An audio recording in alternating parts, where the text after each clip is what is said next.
Magandang araw mga idol. Ayos tong balitang ito Ang ating kababayan na si former IBF Super Flyweight Champion Jerwin Ancajas mapapalaban na sa isang final eliminator sa Super Bantamweight. Mga kalaban niya mga idol, isang Hapon, former IBF Bantamweight World Champion Ryosuke Nishida. So parehas silang former World Champion mga idol, kaya asahan natin magandang laban ito. Ang magkabilang kampo mga idol ay binigyan ng IBF ng hanggang September 23 para mag-negotiate sa isa't isa, at kung hindi ay idadaan sa first bid ang kanilang bakbakan. Patunay na naman ito mga idol na napakalakas talaga ang impluensya nitong si Sean Gibbons dito sa mundo ng boxing. At pag nanalo nga mga idol itong si Jerwin Ancajas dito sa laban na ito, ay magkakaroon na naman siya ng opportunity para makalaban ulit sa isang world title match. At ang maganda nito mga idol, opportunity ni Jerwin Ancajas na mapalaban sa pinapangarap ng lahat, dahil napakalaking pera mga idol ang kikitain niya, at magiging super sikat siya dahil ang kasalukuyang world champion ngayon sa IBF Super Bantamweight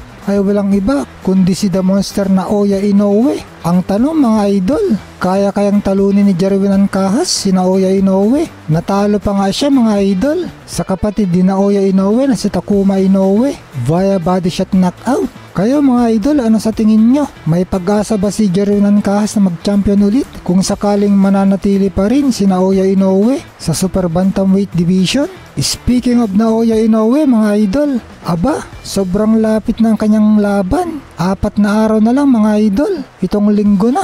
Makakalaban niya ang sinasabing pinakamahirap na laban niya sa buong karera niya. Isang matibay at malakas na fighter, maliksing gumalaw din na dating Unified Super Bantamweight Champion Murodjon Akhmadaliev. Kaya magandang bakbakan sa linggo mga idol. Sa lakas ni Sean Gibbons, mukhang mauunahan pa mga idol ni Jerwin Ancajas na lumaban sa isang World Championship fight itong pinakasikat na boksingero sa Pilipinas na si Janriel Casimero. Kaya marami pa rin mga idol ang nagsasabi na dapat bumalik na lang si Janriel Casimero kay Sean Gibbons. Total, nagsabi na si Gibbons mga idol na hanggang ngayon nga ay bukas pa rin ang kanyang pintuan para bumalik si Casimero sa MP Promotions. Speaking naman kay Janriel Casimero mga idol, kumpirmado na mga idol ng mga reliable na mga sources na may laban na nga siya ngayong October at gaganapin ito sa Japan. Pero hindi pa sigurado mga idol kung siya daw ang main event at baka supporting card lang siya. Pero sa mga fans ni Casimero mga idol, kahit hindi siya ang main event, basta may laban siya, masaya na ang lahat dahil matik paldo na naman. Dahil gusto ni Casimero mga idol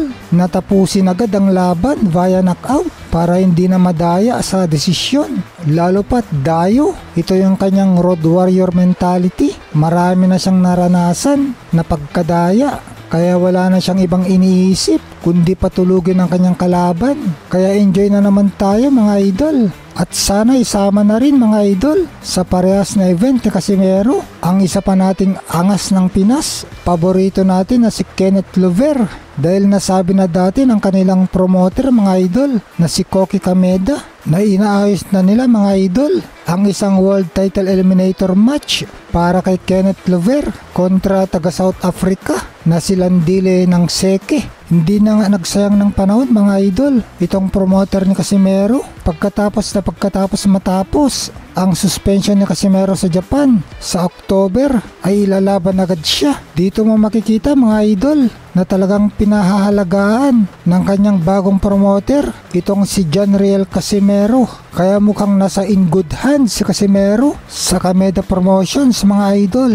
Pero wala pa naman sinasabi mga idol kung kailan at kung sino mga kalaban ni Casimero. Pero sa nakalap nating balita mga idol ay mauuna siyang lalaban bago ang Trilla in Manila sa October 29. Sana lang mga idol para maging mas masaya ang kanyang fans ay si Luis Neri na WBO number 1 contender sa Super Bantamweight ang isabak na kagad sa kanya. Kasi tingin natin mga idol na kayang-kaya itong patumbahin ni Janriel Casimero.